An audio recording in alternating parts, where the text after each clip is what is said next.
विज्ञानद मानतोऽस्मि प्रथमो हनुमान्नाम द्वितीयो भीम एव च पूर्णप्रज्ञस्तृतीयस्तु भगवत्कार्यसाधकः बुद्धिर्बलं यशोधैर्यं निर्भयत्वम् अरोगता अजाड्यं वाक्पटुत्वं च हनुमत्स्मरणाद् भवेत् पृथ्वीमण्डलमध्यस्थाः पूर्णबोधमतानुगाः वैष्णवा विष्णुहृदयाः तन्नमस्ये गुरुन् मम जन्माद्यस्य यतोऽन्वयादितरतश्चार्थेष्वभिज्ञस्वराट् तेने ब्रह्महृदाय आदिकवये मुह्यन्ति यं सूरयः तेजो वारिमृदां यथा विनिमयो यत्र त्रिसर्गो मृषा धाम्ना स्वेन सदा निरस्तकुहकं सत्यं परं धीमहि सृष्टिस्थित्यप्येहा नियतिदृशितमो बन्धमोक्षाश्च यस्मात् अस्य श्रीब्रह्मरुद्रप्रभृतिसुरनरद्वीषशत्रुत्मकस्य विष्णोर्व्यस्ताः समस्ताः सकलगुणनिधिः सर्वदोषव्यपेतः पूर्णानन्दो व्ययो यो गुरुरपि परमः चिन्तयेतं महान्तम् यं प्रव्रजन्तमनुपेतमपेतकृत्यं द्वैपायनो विरहकातर आजुहाव पुत्रेति तन्मयतया तरवोऽपि नेदुः तं सर्वभूतहृदयं मुनिमानतोऽस्मि श्रीगुरुभ्यो नमः हरिः ओम् ಶ್ರೀಮದ್ಭಾಗವತದ ಪಂಚಮ ಸ್ಕಂಧದ 15ನೇ ಅಧ್ಯಾಯದಲ್ಲಿ ಇವತ್ತು 12ನೇ ಶ್ಲೋಕ. ಗಯಾಜ್ಜಯಂತ್ಯಾಂ ಚಿತ್ರರಥಃ ಸ್ವಾತಿರವರೋಧನ ಇತಿ ತ್ರಯಃ ಪುತ್ರಾಃ ಬಭೂವುಃ ಚಿತ್ರರಥಾದೂರ್ಜಾಯಾಂ ಸಮ್ರಾಡಜನಿಷ್ಠ. ಗಯಾ ಮಹಾರಾಜನ ಬಗ್ಗೆ ಹಿಂದೆ ವಿಷಯವನ್ನ ಹೇಳಿದರು. ಗಯನನ್ನ ಹೊಗಳತಕ್ಕಂತಹ ಶ್ಲೋಕಗಳನ್ನು ಕೂಡ ವರ್ಣನೆ ಮಾಡಿ ಆದ ಮೇಲೆ ಆ ಗಯನ ಸಂತತಿಯನ್ನ ಇಲ್ಲಿ ಹೇಳ್ತಾ ಇದ್ದಾರೆ ಶುಕಾಚಾರ್ಯರು. ಗಯನಿಗೆ ಜಯಂತಿ ಎಂಬುದಾಗಿ ಪತ್ನಿ, ಆ ಜಯಂತಿಯಲ್ಲಿ ಚಿತ್ರರಥ, ಸ್ವಾತಿ, ಅವರೋಧನ ಅಂತ ಹೀಗೆ 3 ಜನ ಮಕ್ಕಳು ಹುಟ್ಟಿದ್ರು. ಗಯನ ಮಕ್ಕಳು 3 ಜನ, ಚಿತ್ರರಥ, ಸ್ವಾತಿ ಮತ್ತು ಅವರೋಧನ ಅಂತ. ಅದರಲ್ಲಿ ಚಿತ್ರರಥ ಅಂತನ್ನೋನು ದೊಡ್ಡವನು. ಆ ಚಿತ್ರರಥನಿಂದ ಊರ್ಜಾ ಎಂಬ ಹೆಂಡತಿಯಲ್ಲಿ ಸಮ್ರಾಟ್ ಹುಟ್ಟಿದ. ಯಾರೋ ಮ್ಯೂಟ್ ಮಾಡಿಲ್ಲ.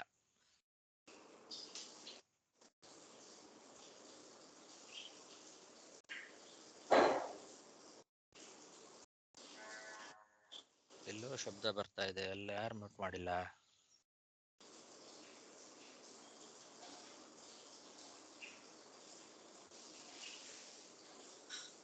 ಎಲ್ಲ ಮ್ಯೂಟ್ ಆಗಿದೆ. ಎಲ್ಲರದು ಮ್ಯೂಟ್ ಆಗಿದೆ. ಮತ್ತೆ ಯಾಕೆ ಏನೋ ಶಬ್ದ ಬರ್ತಾ ಇದೆ?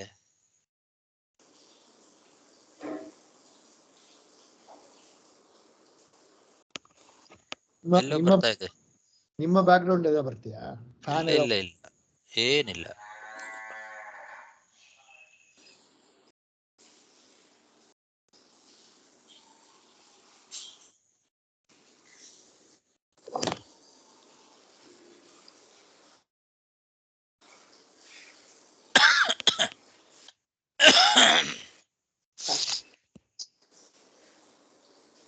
ಗಯಾಜ್ಜಯಂತ್ಯಾಂ ಚಿತ್ರರಥಃ ಸ್ವಾತಿಃ ಅವರೋಧನಃ ಇತಿ ತ್ರಯಃ ಪುತ್ರಾಃ ಬಭೂವುಃ ಚಿತ್ರರಥಾತ್ ಊರ್ಜಾಯಾಂ ಸಮ್ರಾಟ್ ಅಜನಿಷ್ಠ. ತತಃ ಉತ್ಕಲಾಯಾಂ ಮರೀಚಿಃ ಮರೀಚೇಃ ಬಿಂದುಮತ್ಯಾಂ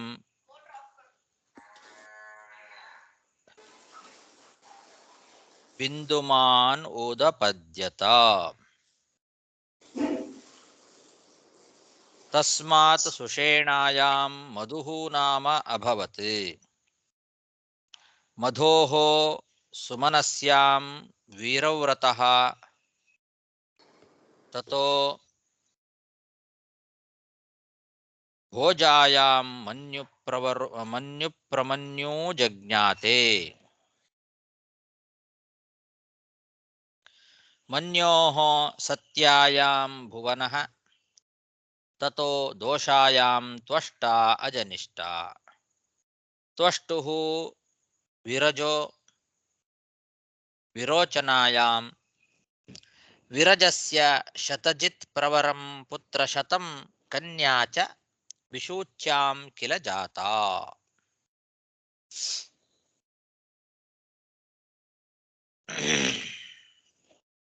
ಸಮ್ರಾಟ್ ಚಿತ್ರರಥನ ಮಗ. ಆ ಸಮ್ರಾಟ್ ನಿಂದ ಉತ್ಕಲ ಎಂಬುವಳಲ್ಲಿ ಮರೀಚಿ ಎಂಬ ರಾಜ ಹುಟ್ಟಿದ. ಮರೀಚಿ ಅಂದರೆ ಋಷಿಗಳಲ್ಲ, ಮರೀಚಿ ಅಂತ ಈ ರಾಜನ ಹೆಸರು. ಸಮ್ರಾಟನ ಮಗ ಮರೀಚಿ. ಆ ಮರೀಚಿ ಮಹಾರಾಜನಿಂದ ಬಿಂದುಮತಿ ಎಂಬ ಹೆಂಡತಿಯಲ್ಲಿ ಬಿಂದುಮಾನ್ ಎಂಬ ಮಗ ಹುಟ್ಟಿದ. ಮರೀಚಿಯ ಮಗ ಬಿಂದುಮಾನ್. ಆ ಬಿಂದುಮಾನ್ ಎಂಬುವ ರಾಜನಿಂದ ಸುಷೇಣ ಎಂಬ ಹೆಂಡತಿಯಲ್ಲಿ ಮಧು ಹುಟ್ಟಿದ. ಆ ಮಧುವಿನ ಹೆಂಡತಿ ಸುಮನಸ್. ಆ ಸುಮನಸಿಯಲ್ಲಿ ವೀರವ್ರತ ಅನ್ನೋನು ಹುಟ್ಟುತ್ತಾನೆ. ಆ ವೀರವ್ರತನ ಹೆಂಡತಿ ಭೋಜ. ಅವಳಲ್ಲಿ ಮನ್ಯು ಮತ್ತು ಪ್ರಮನ್ಯು ಅಂತ ಇಬ್ಬರು ಮಕ್ಕಳು. ವೀರವ್ರತನ ಮಕ್ಕಳು ವೀರವ್ರತ ಮತ್ತು ಭೋಜ. ಭೋಜಾಳಲ್ಲಿ ಹುಟ್ಟಿದ ಮಕ್ಕಳು ಮನ್ಯು ಮತ್ತು ಪ್ರಮನ್ಯು ಅಂತ ಇಬ್ರು. ಅದರಲ್ಲಿ ಮನ್ಯುವಿನ ಹೆಂಡತಿ ಸತ್ಯಳಲ್ಲಿ ಭುವನ ಅನ್ನೋನು ಹುಟ್ಟುತ್ತಾನೆ. ಆ ಭುವನನಿಂದ ದೋಷ ಎಂಬುವಳಲ್ಲಿ ತ್ವಷ್ಟೃ ಅಂತನ್ನೋ ಮಗ ಹುಟ್ಟುತ್ತಾನೆ. ತ್ವಷ್ಟೃವಿನಿಂದ ವಿರೋಚನ ಎಂಬ ಹೆಂಡತಿಯಲ್ಲಿ ವಿರಜ ಅನ್ನೋ ಮಗ ಹುಟ್ಟುತ್ತಾನೆ. ಆ ವಿರಜ ಅನ್ನೋನಿಗೆ ವಿಶೂಚಿ ಎಂಬ ಹೆಂಡತಿಯಲ್ಲಿ ಶತಜಿತ್ ಎಂಬ ಹೆಸರಿನವನು ಒಬ್ಬನು, ಜೊತೆಗೆ ಅವನ ಜೊತೆಗೆ ಒಟ್ಟು 100 ಜನ ಮಕ್ಕಳು. ಶತಜಿತ್ ಪ್ರವರಂ ಪುತ್ರ ಶತಂ.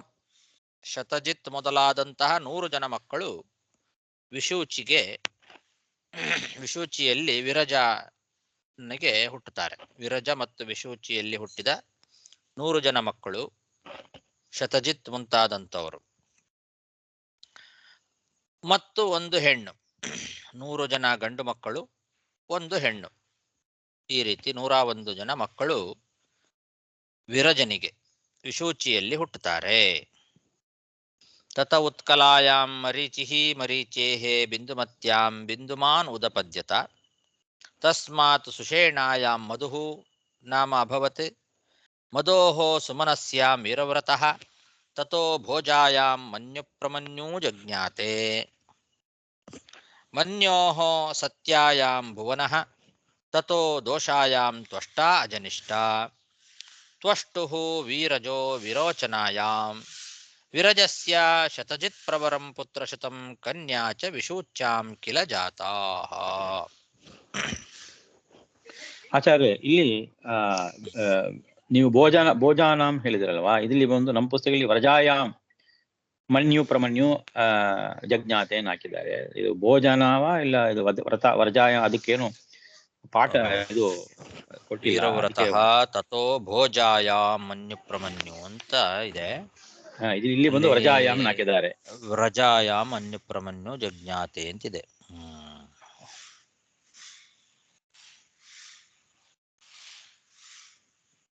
ವ್ಯಾಖ್ಯಾನದಲ್ಲಿ ಯಾರು ಅದರ ಬಗ್ಗೆ ಏನು ಹೇಳಿಲ್ಲ.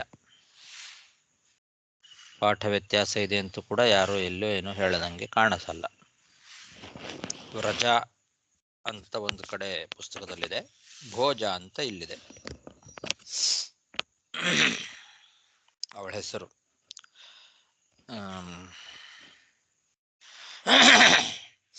ವೀರವ್ರತನ ಹೆಂಡತಿ, ಭೋಜ ಅಥವಾ ವ್ರಜ, ಎರಡರಲ್ಲಿ ಯಾವುದೋ ಒಂದು, ಎರಡು ಥರನೂ ಇದೆ ಪುಸ್ತಕದಲ್ಲಿ. ಒಂದು ಪುಸ್ತಕದಲ್ಲಿ ವ್ರಜ ಅಂತಿದೆ, ಒಂದು ಪುಸ್ತಕದಲ್ಲಿ ಭೋಜ ಅಂತಿದೆ.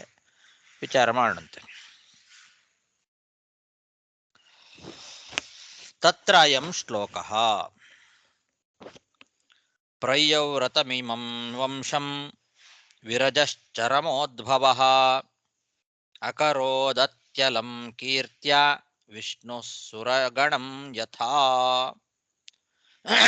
ಈ ವಿರಜ ಬಿಶೂಚಿಯಲ್ಲಿ ಶತಜಿತ್ ಮುಂತಾದಂತಹ 100 ಮಂದಿ ಮಕ್ಕಳನ್ನ ಮತ್ತು 1 ಹೆಣ್ಣು ಮಗಳನ್ನ ಪಡೆದ ಅಂತ ಏನು ಹಿಂದೆ ಹೇಳಿದ್ರು, ಅವನ ಬಗ್ಗೆ ಗುಣಗಾನವನ್ನ ಮಾಡತಕ್ಕಂತಹ ಒಂದು ಶ್ಲೋಕ ಹೀಗಿದೆ ನೋಡು ಅಂತ ಶುಕಾಚಾರ್ಯರು ಪರೀಕ್ಷಿದ್ರಾಜನಿಗೆ ಹೇಳ್ತಾ ಇದ್ದಾರೆ. ತತ್ರಾಯಂ ಶ್ಲೋಕಃ, ತತ್ರ ಅಂದ್ರೆ ಈ ವಿರಜನ ಬಗ್ಗೆ. ವಿರಜ 100 ಮಂದಿ ಮಕ್ಕಳನ್ನ ಪಡೆದಿದ್ದಾನೆ. ಇವನು ಪ್ರಿಯವ್ರತನ ವಂಶವನ್ನ ಬೆಳೆಸಿರ್ತಕ್ಕಂಥವನು. ಪ್ರಿಯವ್ರತ ಮಹಾರಾಜನ ವಂಶದಲ್ಲಿ ಬಂದಂತಹ ಕೊನೆ ರಾಜ ಅಂತ ಹೇಳ್ತಾ ಇದ್ದಾರೆ. ಪ್ರಿಯವ್ರತನ ವಂಶದಲ್ಲಿ ಬಂದಂತಹ ಕೊನೆ ರಾಜ ವಿರಜ ಅಂತನ್ನೋನು. ಇವನು ಬಹಳ ಒಳ್ಳೆ ಕೀರ್ತಿಯಿಂದ ಈ ಭೂಮಿಯನ್ನ ಅಲಂಕಾರ ಮಾಡಿದ್ದ. ಅಕರೋದತ್ಯಲಂ ಕೀರ್ತ್ಯ ಅಂತ ಒಳ್ಳೆ ಕೀರ್ತಿ ಇವನಿಗೆ, ವಿರಜ ಅನ್ನೋನಿಗೆ. ಚರಮೋದ್ಭವ ಅಂತ ಅಂದ್ರೆ ಪ್ರಿಯವ್ರತನ ವಂಶದಲ್ಲಿ ಕೊನೆಯಲ್ಲಿ ಬಂದವನು ಅಂತ ಹೇಳ್ತಾ ಇದ್ದಾರೆ. ಇವನಿಗೆ 100 ಜನ ಮಕ್ಕಳು, 1 ಹೆಣ್ಣು ಮಗಳು. ಇವನು ಹೇಗೆ ಭೂಮಿಯನ್ನ ಒಳ್ಳೆ ಕೀರ್ತಿಯಿಂದ ಅಲಂಕಾರ ಮಾಡಿದ್ದ ಅಂದ್ರೆ, ವಿಷ್ಣು ಸುರಗಣಂ ಯಥ, ದೇವ ಸಮೂಹವನ್ನ ಹೇಗೆ ಅಲಂಕಾರ ಮಾಡಿದ್ದಾನೋ ಹಾಗೆ ಅಂತ. ಇಡೀ ದೇವತೆಗಳಲ್ಲೇ ವಿಷ್ಣು ಹೇಗೆ ಎಲ್ಲ ದೇವತೆಗಳಿಗಿಂತ ಶ್ರೇಷ್ಠನಾಗಿ ಅಲಂಕಾರಪ್ರಾಯನಾಗಿದ್ದಾನೋ ಅದರಂತೆ ಈ ಪ್ರಿಯವ್ರತನ ವಂಶದಲ್ಲಿ ಬಂದಂತಹ ವಿರಜ ಅಂತನ್ನೋನು ಕೂಡ ತನ್ನ ಕೀರ್ತಿಯಿಂದ ಇಡೀ ಭೂಮಿಯನ್ನ ಆ ರೀತಿ ಅಲಂಕಾರ ಮಾಡಿದ್ದ.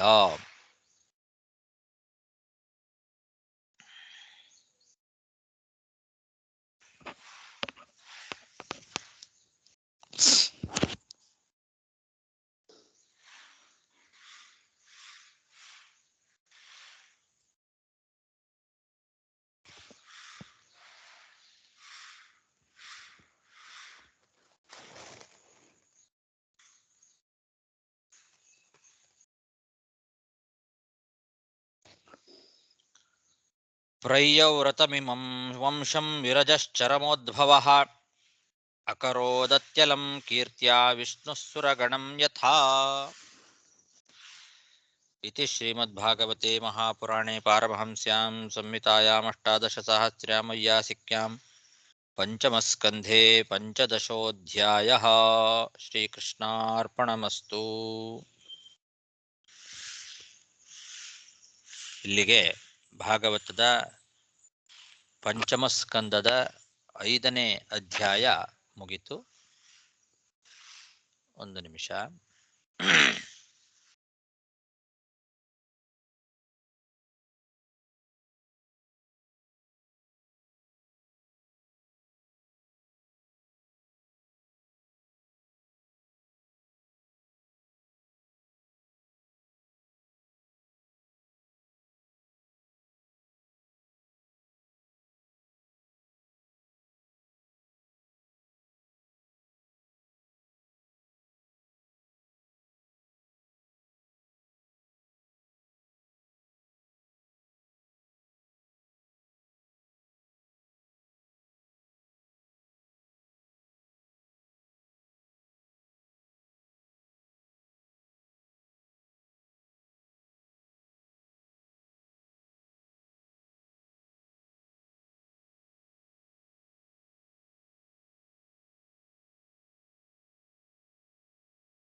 ಶ್ರೀಗುರುಭ್ಯೋ ನಮಃ ಹರಿ ಓಂ.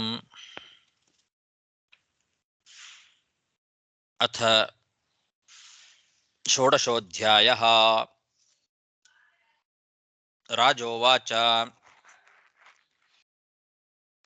ಇತ್ಯುಕ್ತಸ್ತ್ವಯಾ ಭೂಮಂಡಲಾಯಾಂ ಅವಿಶೇಷೋ ಯಾವದಾದಿತ್ಯಸ್ತಪತಿ ಯತ್ರ ಚಾಸೌ ಜ್ಯೋತಿಷಾಂ ಗಣೈಶ್ಚಂದ್ರಮಾಃ ಸಹ ದೃಶ್ಯತೆ.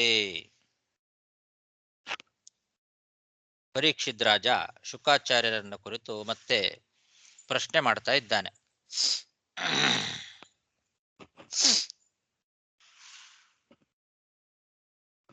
ನನಗೆ ಭೂಮಂಡಲದ ವಿಸ್ತಾರ ಎಷ್ಟಿದೆ, ಎಲ್ಲಿವರೆಗೆ, ಅದನ್ನ ಸಂಕ್ಷೇಪವಾಗಿ ಹೇಳಿದ್ರಿ ಹಿಂದೆ. ಸೂರ್ಯ ಎಲ್ಲಿವರೆಗೆ ಬೆಳಕನ್ನ ಚೆಲ್ತಾನೋ,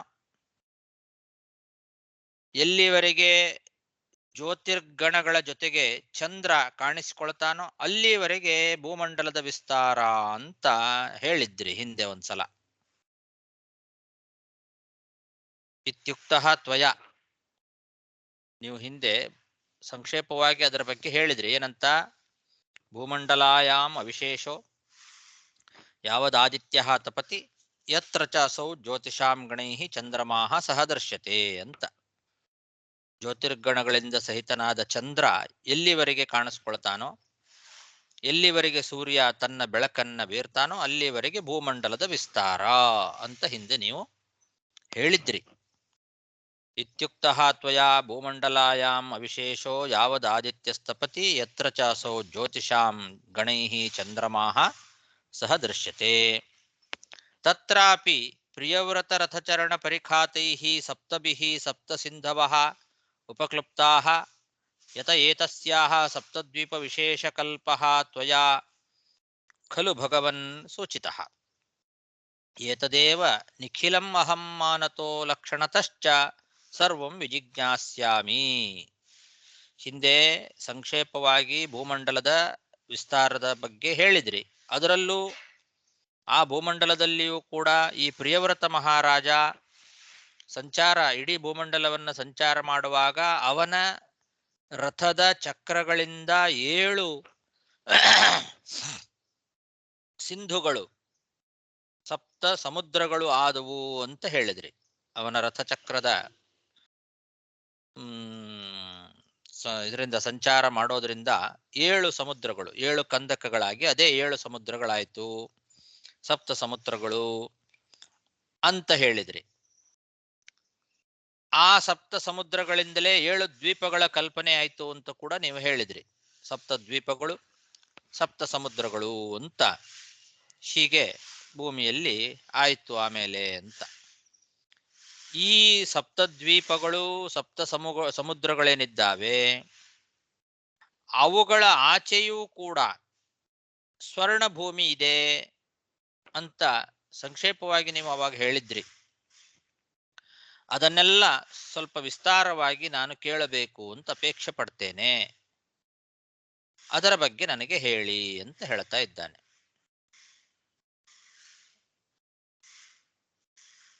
ಅದನ್ನ ಲಕ್ಷಣ, ಅದರ ಲಕ್ಷಣ ಏನು, ಅದು ಯಾವ ರೀತಿ ಇದೆ, ಅದರ ಬಗ್ಗೆ ಸ್ವಲ್ಪ ಇನ್ನೂ ವಿಸ್ತಾರವಾಗಿ ವರ್ಣನೆ ಮಾಡ್ರಿ, ಅದನ್ನ ಕೇಳಿ ತಿಳ್ಕೊಳ್ಬೇಕು ಅಂತ ಅಪೇಕ್ಷೆ ಪಡ್ತೇನೆ. ವಿಜಿಜ್ಞಾಸ್ಯಾಮಿ, ಸರ್ವಂ ವಿಜಿಜ್ಞಾಸ್ಯಾಮಿ, ಅದರ ಬಗ್ಗೆ ಎಲ್ಲ ತಿಳ್ಕೊಳ್ಬೇಕು ಅಂತ ಅಪೇಕ್ಷೆ ಇದೆ, ಅದನ್ನ ಹೇಳ್ರಿ ಅಂತ ಕೇಳ್ತಾ ಇದ್ದಾನೆ. ತತ್ರಾಪಿ ಪ್ರಿಯವ್ರತ ರಥಚರಣ ಪರಿಖಾತೈಃ ಸಪ್ತಭಿಃ ಸಪ್ತ ಸಿಂಧವಃ ಉಪಕ್ಲುಪ್ತಾಃ ಯತ ಏತಸ್ಯಾಃ ಸಪ್ತದ್ವೀಪ ವಿಶೇಷಕಲ್ಪಸ್ತ್ವಯಾ ಖಲು ಭಗವನ್ ಸೂಚಿತಃ. ಏತದೇವ ನಿಖಿಲಮಹಂ ಮಾನತೋ ಲಕ್ಷಣತಶ್ಚ ಸರ್ವಂ ವಿಜಿಜ್ಞಾಸ್ಯಾಮಿ.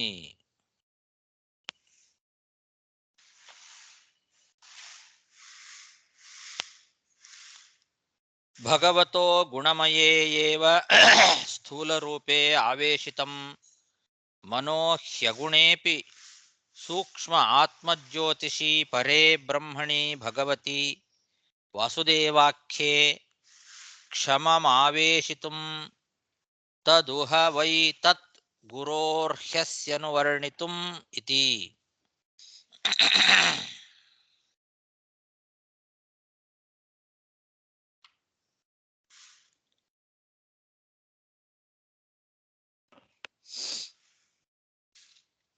ಪರೀಕ್ಷಿತ್ ರಾಜ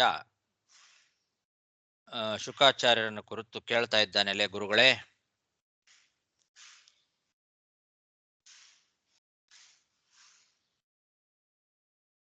ಭಗವಂತನಾದ ವಾಸುದೇವನಲ್ಲಿ ಮನಸ್ಸನ್ನ ನಿಲ್ಲಿಸಬೇಕು ಅಂತಾದರೆ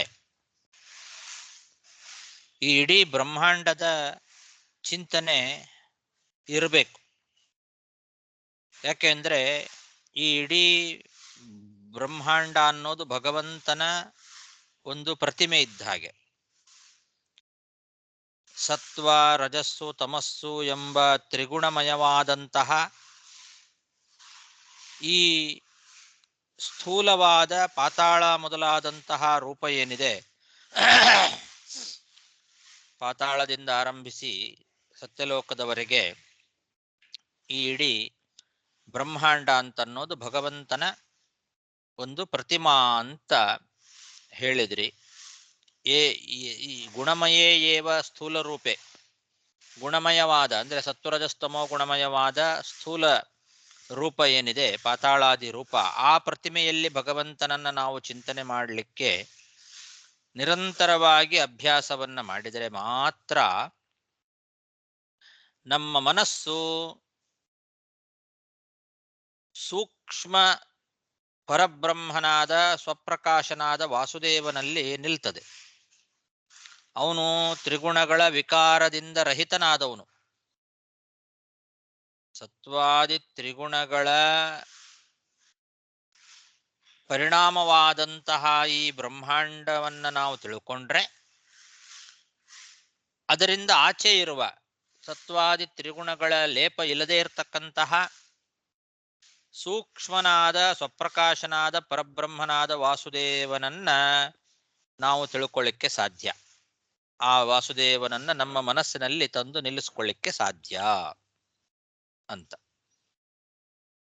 ಮನೋಹಿ ಅಗುಣೇಪಿ ಸೂಕ್ಷ್ಮ ಆತ್ಮಜ್ಯೋತಿಷಿ ಪರೇ ಬ್ರಹ್ಮಣಿ. ಅಗುಣೆ ಅಂತಂದ್ರೆ ತ್ರಿಗುಣ ರಹಿತನಾದವನು.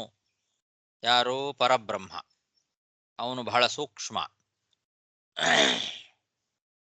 ಆತ್ಮಜ್ಯೋತಿಷಿ ಅಂತಂದ್ರೆ ಸ್ವಪ್ರಕಾಶನಾದವನು. ಅಂತಹ ಭಗವತಿ ವಾಸುದೇವಾಖ್ಯೆ, ಭಗವಂತನಾದ ವಾಸುದೇವನಲ್ಲಿ ನಮ್ಮ ಮನಸ್ಸು ನಿಲ್ತದೆ. ಆದ್ರಿಂದ ಆ ಸೂಕ್ಷ್ಮನಾದ ಸ್ವಪ್ರಕಾಶನಾದ ಪರಬ್ರಹ್ಮನಲ್ಲಿ ಮನಸ್ಸು ನಿಲ್ಲಬೇಕಾದರೆ ಸ್ಥೂಲ ಪ್ರತಿಮಾ ರೂಪವಾದ ಈ ಬ್ರಹ್ಮಾಂಡವನ್ನ ನಾವು ತಿಳ್ಕೊಳ್ಬೇಕು. ಈ ಬ್ರಹ್ಮಾಂಡ ಭಗವಂತನ ಸ್ಥೂಲ ಪ್ರತಿಮಾ ರೂಪದಲ್ಲಿ ಇದೆ. ಅಂತಹ ಪ್ರತಿಮಾ ರೂಪವಾದ ಬ್ರಹ್ಮಾಂಡದ ವಿಸ್ತಾರವಾದ ಲಕ್ಷಣವನ್ನ ನನಗೆ ತಿಳಿಸಿ ಹೇಳ್ರಿ. ಆ ರೀತಿ ವಿಸ್ತಾರವಾದಂತಹ ಬ್ರಹ್ಮಾಂಡವನ್ನ ತಿಳ್ಕೊಂಡು ಇದು ಭಗವಂತನ ಪ್ರತಿಮೆ ಅಂತ ಚಿಂತನೆ ಮಾಡಿ ನಾವು ನಿರಂತರವಾಗಿ ಅದನ್ನ ಅಭ್ಯಾಸ ಮಾಡ್ತಾ ಹೋದರೆ ಆವಾಗ ಆ ಭಗವಂತನಲ್ಲಿ ನಮ್ಮ ಮನಸ್ಸು ನಿಲ್ತದೆ. ಅದಕ್ಕೋಸ್ಕರ ನನಗೆ ವರ್ಣನೆ ಮಾಡಿ ಅಂತ ಹೀಗೆ ಸಂಬಂಧವನ್ನ ತೋರಿಸ್ತಾ ಇದ್ದಾರೆ. ಬ್ರಹ್ಮಾಂಡದ ವರ್ಣನೆ ಯಾಕೆ, ಎಲ್ಲ ಬ್ರಹ್ಮಾಂಡಗಳ ವರ್ಣನೆಯನ್ನ ಮಾಡ್ರಿ ಅಂತ ಯಾಕೆ ಹೇಳ್ತಾ ಇದ್ದಾನೆ ರಾಜ ಅನ್ಲಿಕ್ಕೆ ತಾನೇ ಕಾರಣವನ್ನ ಕೊಡ್ತಾನೆ ಪರೀಕ್ಷಿತ್ ರಾಜ. ಈ ಭೂಮಂಡಲ, ಈ ಇಡೀ ಬ್ರಹ್ಮಾಂಡ ಅದು ಭಗವಂತನ ಸ್ಥೂಲ ಪ್ರತಿಮಾ ರೂಪದಲ್ಲಿ ಇದೆ. ಅಂತಹ ಪ್ರತಿಮಾ ರೂಪವಾದ ಸತ್ವ ರಜಸ್ತಮೋ ಗುಣಾತ್ಮಕವಾದ ಈ ಪ್ರತಿಮಾ ರೂಪವಾದ ಪಾತಾಳಾದಿ ರೂಪ ಪ್ರತಿಮೆಯಲ್ಲಿ ಭಗವಂತನನ್ನ ಚಿಂತನೆ ಮಾಡಿ ಅಭ್ಯಾಸ ಮಾಡಿದರೆ ಆವಾಗ ನಮ್ಮ ಮನಸ್ಸು ತ್ರಿಗುಣ ವಿಕಾರ ರಹಿತನಾದಂತಹ ಸೂಕ್ಷ್ಮನಾದ ಪರಬ್ರಹ್ಮನಾದ ವಾಸುದೇವನಲ್ಲಿ ನಿಲ್ತದೆ. ಅದಕ್ಕೋಸ್ಕರ ಈ ಬ್ರಹ್ಮಾಂಡದ ವಿಸ್ತಾರದ ಬಗ್ಗೆ ನನಗೆ ವಿಸ್ತಾರವಾಗಿ ವರ್ಣನೆ ಮಾಡ್ರಿ. ಹಿಂದೆ ಸೂಕ್ಷ್ಮವಾಗಿ ಹೇಳಿದ್ರಿ. ಈಗ ಅದನ್ನ ಲಕ್ಷಣ ಸಹಿತವಾಗಿ ನಾನು ತಿಳ್ಕೊಳ್ಬೇಕು ಅಂತ ಅಪೇಕ್ಷೆ ಪಡ್ತಾ ಇದ್ದೇನೆ. ಅದನ್ನ ವರ್ಣನೆ ಮಾಡ್ರಿ.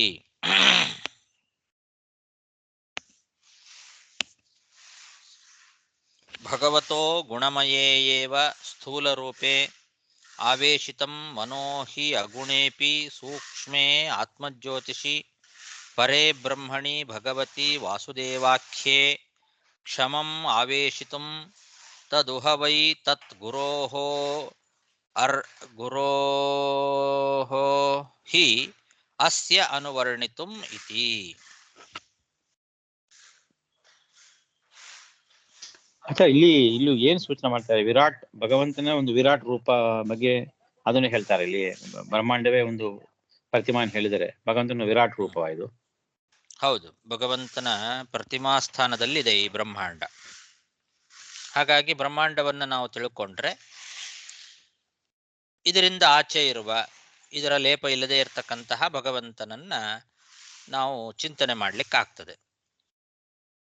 ಆ ಭಗವಂತನನ್ನ ನಮ್ಮ ಮನಸ್ಸಿನಲ್ಲಿ ತಂದು ನಿಲ್ಲಿಸ್ಕೊಳ್ಳಿಕ್ಕಾಗ್ತದೆ ಅಂತ.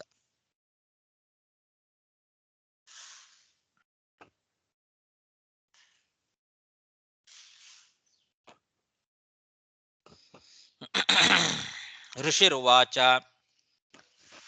ನ ವೈ ಮಹಾರಾಜ ಭಗವತೋ ಮಾಯಾಗುಣ ವಿಭೂತೇಃ ಸ್ಥಾನ ವಿಶೇಷಾಣಾಂ ನಾಮರೂಪತಃ ಕಾಷ್ಠಾಂ ಮನಸಾ ಅಧಿಗಂತುಂ ಅಲಂ ವಿಬುಧಾಯುಷೇಣಾಪಿ ಪುರುಷಃ ತಸ್ಮಾತ್ ಪ್ರಾಧಾನ್ಯೇನೈವ ಭೂಗೋಳ ವಿಶೇಷಂ ನಾಮರೂಪಮಾನ ಲಕ್ಷಣತೋ ವ್ಯಾಖ್ಯಾಸ್ಯಾಮಃ. ಶುಕ ಋಷಿಗಳು ಹೇಳ್ತಾ ಇದ್ದಾರೆ ಈ ಪರೀಕ್ಷಿದ್ರಾಜನ ಪ್ರಶ್ನೆಗೆ, ಎಲೆ ಮಹಾರಾಜ, ಭಗವಂತನ ಪ್ರತಿಮಾರೂಪದಲ್ಲಿ ಇರುವ ಈ ಪ್ರಪಂಚ ಏನಿದೆ, ಪ್ರಕೃತಿಯಿಂದ ವಿಕಾರವಾದಂತಹ ಪ್ರಪಂಚ, ಮಾಯಾಗುಣ ವಿಭೂತಿ, ಪ್ರಕೃತಿಯ ವಿಕಾರವಾದಂತಹ ಈ ಪ್ರಪಂಚದಲ್ಲಿ ಭಗವಂತ ಅನೇಕ ರೂಪಗಳಿಂದ ಪ್ರವೇಶ ಮಾಡಿದ್ದಾನೆ. ಈ ಪ್ರಪಂಚದಲ್ಲಿ ನಾನಾ ರೂಪಗಳಿಂದ ಭಗವಂತ ಪ್ರವಿಷ್ಟನಾಗಿದ್ದಾನೆ. ಅಂತಹ ಭಗವಂತನ ಎಲ್ಲ ಸ್ಥಾನ ವಿಶೇಷಗಳನ್ನ, ಅವುಗಳ ಹೆಸರು, ಅವುಗಳ ಆಕಾರ, ಅವುಗಳ ಜೊತೆಗೆ ಪೂರ್ತಿಯಾಗಿ ತಿಳ್ಕೊಳ್ಬೇಕು ಅಂತಂದ್ರೆ ಅದು ದೇವತೆಗಳ ಆಯುಷ್ಯಮಾನದಿಂದಲೂ ಕೂಡ ಸಾಧ್ಯ ಇಲ್ಲ ಅಂತ ಹೇಳ್ತಾನೆ. ವಿಬುಧಾಯುಷೇಣಾಪಿ ಅಧಿಗಂತು ಮಲಂ. ದೇವತೆಗಳ ಆಯುಷ್ಯ, ಮನುಷ್ಯರ ಆಯುಷ್ಯ ಅಲ್ಲ, ದೇವತೆಗಳ 100 ವರ್ಷ ಆಯುಷ್ಯ ನಮಗೆ ಒಂದು ವೇಳೆ ಇದ್ರೂ ಕೂಡ ಅಷ್ಟು ಸಾಕಾಗೋದಿಲ್ಲ. ಭಗವಂತನ ನಾನಾ ರೂಪಗಳಿಂದ ಪ್ರವಿಷ್ಟವಾದಂತಹ ಈ ಸ್ಥಾನ ವಿಶೇಷಗಳು, ಭಗವಂತನ ಪ್ರತಿಮಾ ರೂಪದಲ್ಲಿ ಏನು ಈ ಬ್ರಹ್ಮಾಂಡ ಇದೆ, ಈ ಬ್ರಹ್ಮಾಂಡದ ಪ್ರತಿಯೊಂದು ಸ್ಥಾನಗಳಲ್ಲಿಯೂ ಕೂಡ ಭಗವಂತ ನಾನಾ ರೂಪಗಳಿಂದ ಅವನು ಇದರಲ್ಲಿ ಪ್ರವೇಶ ಮಾಡಿದ್ದಾನೆ. ತತ್ ಸೃಷ್ಟ ತದೇವಾನುಪ್ರಾವಿಶತ್ ಅಂತ ಈ ಜಗತ್ತನ್ನ ಸೃಷ್ಟಿ ಮಾಡಿ ಜಗತ್ತಿನ ಒಳಗೆ ಒಂದೊಂದು ರೂಪದಿಂದ ಭಗವಂತ ಪ್ರವೇಶ ಮಾಡಿದ್ದಾನಲ್ಲ. ಹಾಗಾಗಿ ಆ ರೂಪ ವಿಶೇಷಗಳು, ಸ್ಥಾನ ವಿಶೇಷಗಳು, ನಾಮ ವಿಶೇಷಗಳು, ಆಯಾಯ ಸ್ಥಾನಗಳು, ಆ ಸ್ಥಾನಕ್ಕೆ ಇರತಕ್ಕಂತಹ ರೂಪಗಳು, ಆ ರೂಪಗಳಿಂದ ಇರುವ ಅವುಗಳ ಹೆಸರುಗಳು, ಆ ಹೆಸರಿನಿಂದ ಆ ರೂಪದಿಂದ ಇರುವ ಆ ಭಗವಂತನ ಸ್ಥಾನ ವಿಶೇಷಗಳು, ಇವುಗಳನ್ನೆಲ್ಲ ಪೂರ್ಣವಾಗಿ ತಿಳ್ಕೊಳ್ಳಿಕ್ಕೆ ಮನಸ್ಸಿನಿಂದ ತಿಳಿಬೇಕು ಅಂದರೂ ಕೂಡ ದೇವತೆಗಳ ಆಯುಷ್ಯ ಇದ್ದರೂ ಸಾಲದು. ಅದನ್ನ ಮಾತಿನಿಂದ ಹೇಳಲಿಕ್ಕೆ ಸಾಧ್ಯನಾ? ಮನಸ್ಸಿನಿಂದಲೇ ನಾವು ತಿಳ್ಕೊಳ್ಬೇಕು ಅಂತಂದ್ರೆ ದೇವ ಆಯುಷ್ಯದಿಂದಲೂ ಕೂಡ ಸಾಧ್ಯ ಇಲ್ಲ ಅಂದ ಮೇಲೆ ನಾನು ಮಾತಿನಿಂದ ಹೇಗೆ ಹೇಳಲಿ? ಅದನ್ನ ನಾನು ತಿಳಿಸಿ ಹೇಳಬೇಕು ಅಂತ ಇದ್ದೀನಿ, ಮಾತಿನಿಂದ ಹೇಳಲಿಕ್ಕೆ ಹೇಗೆ ಸಾಧ್ಯ? ಆದರೂ ನೀನು ಕೇಳ್ತಾ ಇದ್ದಿ, ಅದಕ್ಕೆ ಎಷ್ಟು ಸಾಧ್ಯವೋ ಅಷ್ಟು ಕೆಲವು ಅಂಶಗಳನ್ನ, ಈ ಭೂಗೋಳದ ವಿಶೇಷಗಳನ್ನ, ಮುಖ್ಯವಾದ ಅಂಶಗಳು, ಪ್ರಾಧಾನ್ಯೇನೈವ ಭೂಗೋಳ ವಿಶೇಷಂ. ಈ ಭೂಗೋಳದ ಮುಖ್ಯವಾದ ಪ್ರಧಾನವಾದ ಅಂಶಗಳನ್ನು ಮಾತ್ರ, ಅವುಗಳ ಹೆಸರು, ಅವುಗಳ ಆಕಾರ ಮತ್ತು ಅವುಗಳ ವಿಸ್ತಾರ ಮತ್ತು ಅವುಗಳ ಲಕ್ಷಣ, ಅದರ ಜೊತೆಗೆ ನಿನಗೆ ಹೇಳುತ್ತೇನೆ ಅಂತಾರೆ. ನಾಮ ರೂಪ ಮಾನ ಲಕ್ಷಣತೋ ವ್ಯಾಖ್ಯಾಸ್ಯಾಮಃ. ನಾಮ, ರೂಪ, ಮಾನ ಮತ್ತು ಲಕ್ಷಣ. ನಾಮ ಅಂದರೆ ಹೆಸರು, ರೂಪ ಅಂದರೆ ಅದರ ಆಕಾರ, ಮತ್ತು ಮಾನ ಅದರ ವಿಸ್ತಾರ ಅಳತೆ, ಮತ್ತು ಲಕ್ಷಣ ಅದರ ಲಕ್ಷಣ ಏನು, ಇದನ್ನೆಲ್ಲ ನಿನಗೆ ಹೇಳ್ತೇನೆ. ಮುಖ್ಯವಾದ ಭೂಗೋಳದ ಅಂಶಗಳನ್ನು ಮಾತ್ರ ಹೇಳ್ತೇನೆ, ಎಲ್ಲವನ್ನೂ ಹೇಳಲಿಕ್ಕೆ ಸಾಧ್ಯ ಇಲ್ಲ. ಎಲ್ಲವನ್ನೂ ಮನಸ್ಸಿನಿಂದಲೂ ಕೂಡ ತಿಳ್ಕೊಳ್ಳಿಕ್ಕೆ ಇಡೀ ದೇವಮಾನದ ಆಯುಷ್ಯ ಇದ್ದರೂ ಕೂಡ ಸಾಲದು. ಅದಕ್ಕೋಸ್ಕರ ಮಾತಿನಿಂದ ಅಂತೂ ಹೇಳಲಿಕ್ಕೆ ಸಾಧ್ಯವೇ ಇಲ್ಲ. ಆದ್ದರಿಂದ ಕೆಲವು ಅಂಶಗಳನ್ನು ಮಾತ್ರ, ಮುಖ್ಯವಾದ ಕೆಲವು ಅಂಶಗಳನ್ನು, ಭೂಗೋಳದ ವಿಶೇಷವಾದ ಅಂಶಗಳನ್ನು ಮಾತ್ರ ಅವುಗಳ ಹೆಸರು, ಆಕಾರ, ವಿಸ್ತಾರ, ಲಕ್ಷಣದ ಜೊತೆಗೆ ಹೇಳುತ್ತೇನೆ ಅಂತ ಶುಕಾಚಾರ್ಯರು ಹೇಳ್ತಾ ಇದ್ದಾರೆ. ಋಷಿರುವಾಚ ನವೈ ಮಹಾರಾಜ ಭಗವತೋ ಮಾಯಾಗುಣ ವಿಭೂತೆ ಸ್ಥಾನ ವಿಶೇಷಾಣಾಂ ನಾಮ ರೂಪತಃ ಕಾಷ್ಠಾಂ ಮನಸ ಅಧಿಗಂತುಂ ಅಲಂ ವಿಬುಧಾಯುಷೇಣಾಪಿ ಪುರುಷಃ ತಸ್ಮಾತ್ ಪ್ರಾಧಾನ್ಯೇನೈವ ಭೂಗೋಳ ವಿಶೇಷಂ ನಾಮ ರೂಪ ಮಾನ ಲಕ್ಷಣತೋ ವ್ಯಾಖ್ಯಾಸ್ಯಾಮಃ. ಸಾಕು. ಶ್ರೀಕೃಷ್ಣಾರ್ಪಣಮಸ್ತು.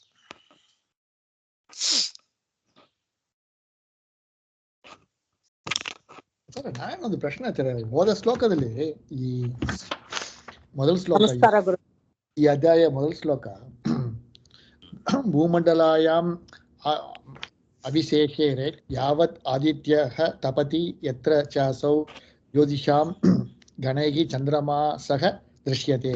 ಸೊ ಸೂರ್ಯ ಎಲ್ಲಿ ಮುಟ್ಟು ತಿಳಿತಾನೆಯೋ, ಚಂದ್ರ ಎಲ್ಲಿ ಮುಟ್ಟು ಇಟ್ಬಿಟ್ಟು ತಿಳಿತಾನೆಯೋ, ಅದು ಒಂದು ಭೂಮಂಡಲ. ಹಂಗೆ ಅಂದ್ರೆ ಅದು ಏನು ಬೌಂಡ್ರಿ, ಅದು ಹೆಂಗೆ ತಗೊಬೇಕು? ಈಗ ಸ್ವರ್ಗದಲ್ಲೆಲ್ಲ ಬಂದು ಸೂರ್ಯ ತಿಳಿತಾನೆ ಅಲ್ವಾ? ಧನ್ಯವಾದಗಳು ಆಚಾರ್ಯ.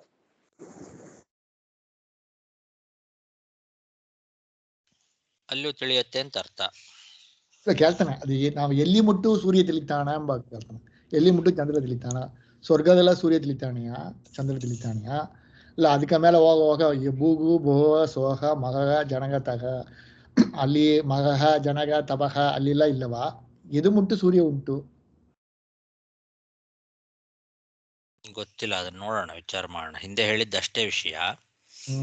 ಎಲ್ಲಿವರೆಗೆ ಸೂರ್ಯ ಚಂದ್ರರು ತಮ್ಮ ಬೆಳಕನ್ನ ಬೀರ್ತಾರೋ ಅಲ್ಲಿವರೆಗೆ ಈ ಭೂಮಂಡಲ ಇದೆ ಅಂತ ಅಷ್ಟೇ ಹೇಳಿದ್ದಾರೆ ಹಿಂದೆ.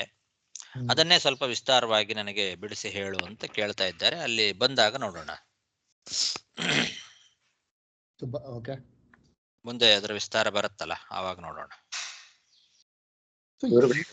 ಈಗ ಮನುಷ್ಯರು ಭೂಲೋಕಲೆ, ದೇವತೆಗಳು ಸ್ವರ್ಗಲೋಕ ಅಂತ ಮಾರಿಲ್ಲ ಫಿಕ್ಸ್ ಮಾಡಿದಾರಲ್ವಾ? ಏನ್ ಫಿಕ್ಸು? ಈಗ ನಾವು ಮನುಷ್ಯರು ಭೂಲೋಕಲೆ ಇರ್ತೇವೆ ಅಂತ ಹಾಗ ಇಲ್ವಾ? ಅಂತ ಮಾರಿ ಒಬ್ಬೊಬ್ಬರಿಗೆ ಒಂದು ಸ್ಥಾನ ಅಂತ ಅದಲ್ವಾ ಇರ್ಲಕ್ಕೆ. ಆಗ ಚಂದ್ರ ಸೂರ್ಯ ಎಲ್ಲಿಯಾರು ಇರುವ ಅಂದ್ರೆ ನಮಗೆ ಪರಿಮಿತಿ ಎಷ್ಟಿದೆಯೋ ಅದು ನಮಗೆ ಭೂಲೋಕ ಅಂತ ಅಲ್ಲಿ ತಿಳಿತಾರೆ. ಅದೇ ಮಾರಿ ಮಿಚ್ಚೆಲ್ಲ ಕೂಡ ತಿಳಿಯಾರಲ್ವಾ ಅವರವರ ಲೋಕಕ್ಕೆ ಸಂಬಂಧಪಟ್ಟದಲ್ಲಿ. ಈ ದೇವತೆಗಳಿಗೆ ಒಂದು ಲೋಕ, ಸತ್ಯಲೋಕ ಅಂತ ಮರಿಲ್ಲ ಅದಲ್ಲ. ಅದೇ ಅಲ್ಲಿ ಸೂರ್ಯ ಚಂದ್ರರು ಇದ್ದಾರೋ ಇಲ್ಲೋ ಅಂತ. ಇದ್ದಾರೆ. ಪಾತಾಳದಲ್ಲಿ ಸೂರ್ಯನ ಬೆಳಕಿದೆಯೋ ಇಲ್ಲೋ? ಅಲ್ಲಿ ಇರ್ಲಿಕ್ಕೆ ಚಾನ್ಸ್. ಬಟ್ ಅದರ ಸ್ವರೂಪ, ಅದ ಲಕ್ಷಣ ಅದೇ ತಾನೆ, ಕತ್ತಲು ತಾನೆ ಅಲ್ವಾ? ಹಾಗೇನಿಲ್ಲ, ಅದೇ ನೋಡ್ಬೇಕು ಸೂರ್ಯನ ಬೆಳಕೋ ಇದು ಅಂತ. ಹಾಗೆ. ನಮಸ್ಕಾರ. ಇದು ಎರಡನೇ ಶ್ಲೋಕದಲ್ಲಿ ಬಂದು ಪದರತ್ನಾವಳಿ ಒಂದು ಏನ್ ಹೇಳ್ತಾ ಅಂದ್ರೆ, ಇದು ಮೇರು ಪರ್ವತ ಪೂರ ಪ್ರದಕ್ಷಿಣೆ ಮಾಡಿದಾನೆ ಹೇಳಿದ್ರೆ, ಈ ಮೇರು ಪರ್ವತ ಅಂಬುದು ಒಂದು ಅದೇ ಒಂದು ದೊಡ್ಡ ಇದಲ್ಲವಾ?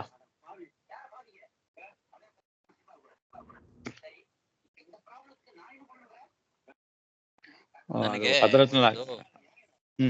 ಇಲ್ಲಿ ಒಂದು ಕರುಗೆ ಸ್ವಲ್ಪ ಏನೋ ಪ್ರಾಬ್ಲಮ್ ಆಗಿದೆ.